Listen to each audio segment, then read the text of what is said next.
I just have to touch on Arsenal. Obviously, that's who they're up against at the weekend. Can you see beyond them for the title? Or you did say earlier on, if you missed it, that City are going to come on a gallop. We were waiting for City's run, weren't we? But I thought he was there. I thought it was closing up, and the pressure was getting there. Looked like Arsenal all the way. Then it come really close. Now it's gone back favourites for Arsenal, and they've got to come to the Etihad. But pressure will mount. It will increase. But they're in a good position. I think the squad depth's fantastic. Mikel Arteta at the start of the season was getting criticised, which I found was quite amazing. Former players also were doing that, saying he must go if he doesn't deliver. And I asked the question about that, and they said, well, ultimately, some of the players that they've had are winners. You do not win, you are replaced. And that's fair enough at some point. But I don't think it's as simple as it when you look at the competition around. And I think they're in a good position. I think they're going well. I like the style of play. It's a bit fiery at times with Arteta. That desperation to go and deliver and win. You like fiery, don't you? It's part of your DNA. We've got to be DNA. You've got to have a good battle along the way. But you know, Arsenal fans, what will be next if they don't do it? I think that is the main concern because of what we live with today. It's all theirs now. You know, Man City, you're going to have to find them a really, really top run, put the pressure back on. You know, if it was sort of neck and neck, you're sort of going, Arsenal are going to wobble, City are going to take it. They need to keep that gap where they're quite comfortable, and they've got that at this moment of time. And Aston Villa, just as they looked like they were going to do something, I was at the game at weekend and they just couldn't get in the stride, and it was sort of a well-earned away performance from Everton. So it's all pointing, isn't it, to North London and not the side that I possibly know, the other side in Arsenal. Yes.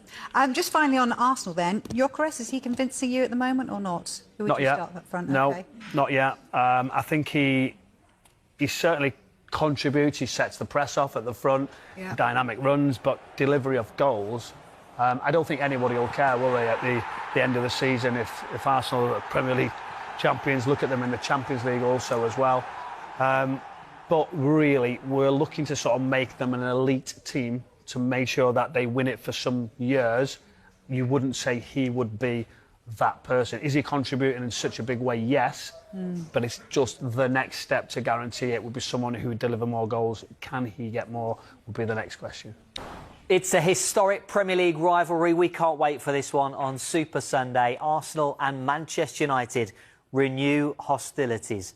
Right at the start of the Premier League in 1992-93, it was United who were the dominant force under Sir Alex Ferguson. And here we have got both sides' Premier League finishes since the start of the Premier League. We have got Arsenal, you can follow them in the red. Manchester United are in the black. Now, as we mentioned, United were top of the tree most of the time anyway at the start of the Premier League under Sir Alex Ferguson. But then in 97-98, someone came along called Arsene Wenger. And that rivalry really became one of the most bitter in the division. United and Arsenal swapping places at the top of the Premier League, first and second. In the mid-2000s, that's when things started to change a little bit. The arrival of someone called Jose Mourinho meant that Arsenal were left behind a little bit, and it was United and Chelsea fighting for things at the top of the table. And then my lines get a bit squiggly, and it's because both sides lost long-serving managers. You might know what happens here to Manchester United. Sir Alex Ferguson leaves, and then a little bit later on here, we've got Arsene Wenger leaving Arsenal. Arsenal have been in a little bit of pain since Arsene Wenger left, but none more than really Manchester United. Ruben Amorim has that league finish down there. But as we head towards 25-26 this season, it's Arsenal at the summit, and Manchester United's line is on the rise. How will the season finish? Michael Carrick, we mentioned it earlier, he has an impressive CV, having gone unbeaten against Unai Emery, Thomas Tuchel, Pep Guardiola and Mikel Arteta, and they beat Arsenal at Old Trafford in his first spell as interim in 2021.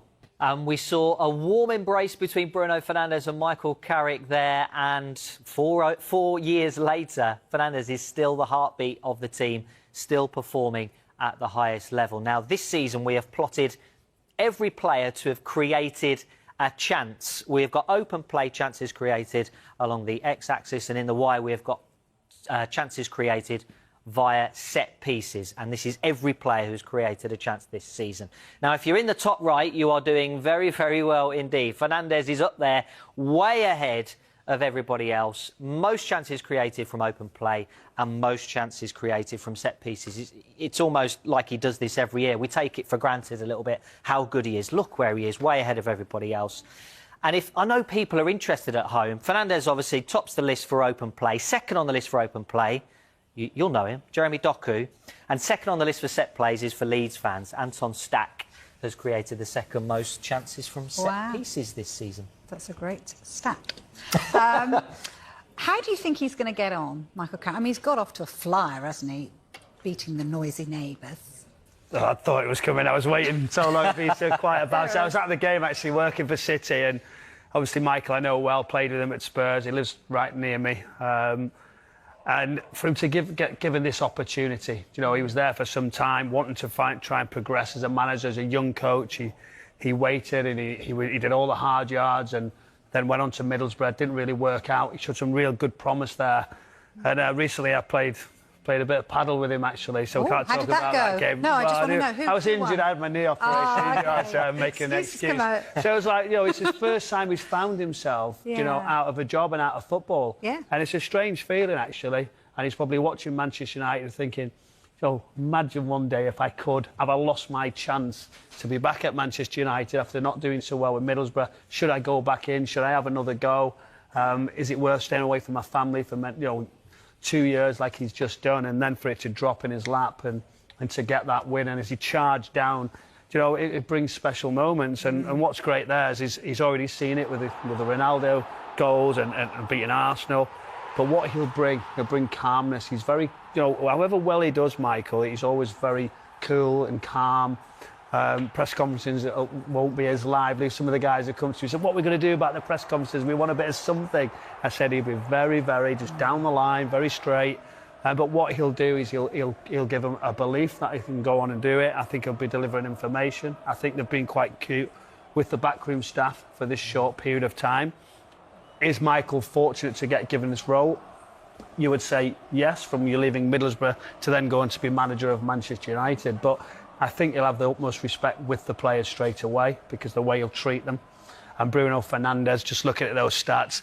I mean, listen, for all I go and cover Manchester United, he's the one person I've been banging on about for many years now. He does special things, doesn't he? Do you know, like when he gets the ball, he'll create a chance, he'll try something. And he's been a real leader, and he'll try and get him on the ball as much as possible. Yeah, and Thierry Henry did some great analysis on Monday Night Football of the breakaway goal from Bumo and how Bruno Fernandes just engineered that move. It was brilliant. If you haven't seen it, go back and watch it because it was really good analysis. And actually, Michael Carrick only had a couple of days with that team ahead of the City game. Now, I know City weren't very good in that game, but for not only the game plan to look so good, but for the players to execute it in that short space of time, now he's had a full week. What's the game plan against Arsenal? What do they do against this Arsenal side? Is it similar, sit back and transitions? Well, I think as well. I think with having Brian and Bremo at the top of the pitch, you could get after them. Do you know, not just sit and wait. You could actually go and press and be dynamic and try and get in behind, and you know the balls and the deliveries will come. And now we can't judge too much now what happens next. Whether we get too carried away, I would say, well, it was a one game. There was always going to get reaction. Manchester City were very poor. They played right into their hands and it could have been a lot worse. But it's now a step up for Manchester United to gain that confidence and belief, and why not? And not to celebrate too much because as a group and as a collective, they've been poor for some time. And I think that's the only danger. They've got to start delivering more as a group, being harder to beat, more dynamic. You talk about Casemiro, out of possession. Manchester United for some time have been really bad. I want you to ask him next time you play paddle with him, because he's talked about the future and he's kind of dismissed it and said, you know, I'm thinking of the job. I'm not back yet. He's seen Manchester United. I'm still waiting. I'm home for the next few weeks. But he's gone now. There's no paddle partners. Well, you need to get. I only played once, by the way. But I'm just saying he felt like he was, you know, just sort of having a look at what his future is. And now things change quickly, isn't it? Football. Well, that's what I'm saying. In terms of the future, if he does well, they'd be foolish, wouldn't they, not to give it him permanently? Or is he not a big enough name? Or have we stepped on from those? He's a big enough name, right, because of what he's done as a player. Yeah. But as a coach, to be Manchester United leader, you have to earn it. And I feel like even in a couple of months, then really it's still not ideal, unless there isn't another option. If Thomas Tuchel comes up and says, right, I'm going to commit to Manchester United for the next 3 years, I'm going to work with the group of the football director, Jason Wilcox, who's going to be very, very much hands-on regards to recruitment. The owner is as well, Omar Barada as well, who will have big control of those decisions. There's sort of 3 people straight away you're going to have to align, where Thomas Tuchel is going to say, this is how I do it. Yeah. Unai Emery will say, this is how I do it at Aston Villa. Are they going to go away from that and allow him to do it, or are they going to try and mould a coach or somebody who's in the system? Then Michael could be that person, but he's got a long way to go. He's going to need not just a real top run of results towards the end of the season to get them to Champions League positions. He's going to have to show so much regards to how he fits into that structure. And then somebody else not necessarily being available, one of these top candidates, which you would expect Manchester United to be targeting. He's come in and he can look at what he's got in front of him. Will he want reinforcements in this window, do you think?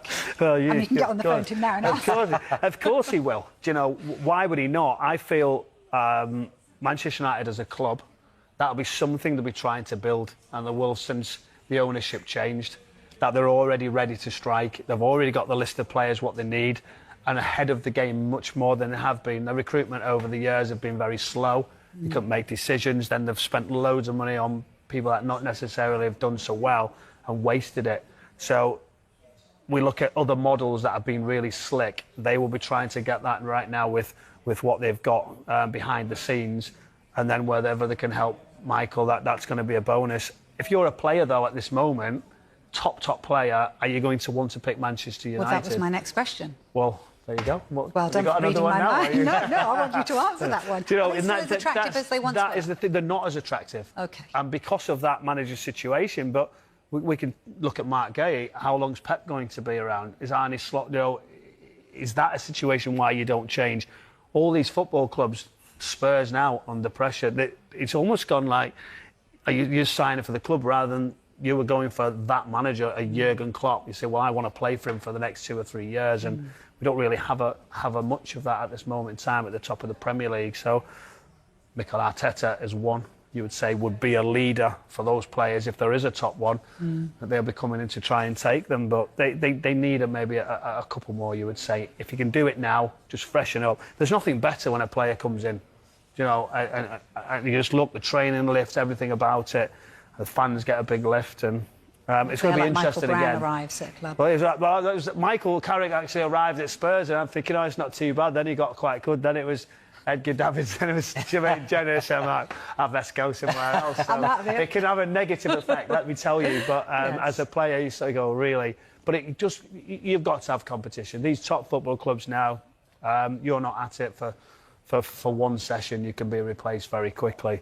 But Manchester United has been a huge mess, and what is going to be next? And it doesn't stop surprising, does it? Casemiro today.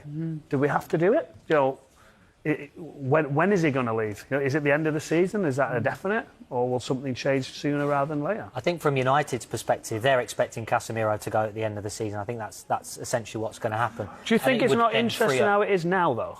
Do you know, right in this particular timing?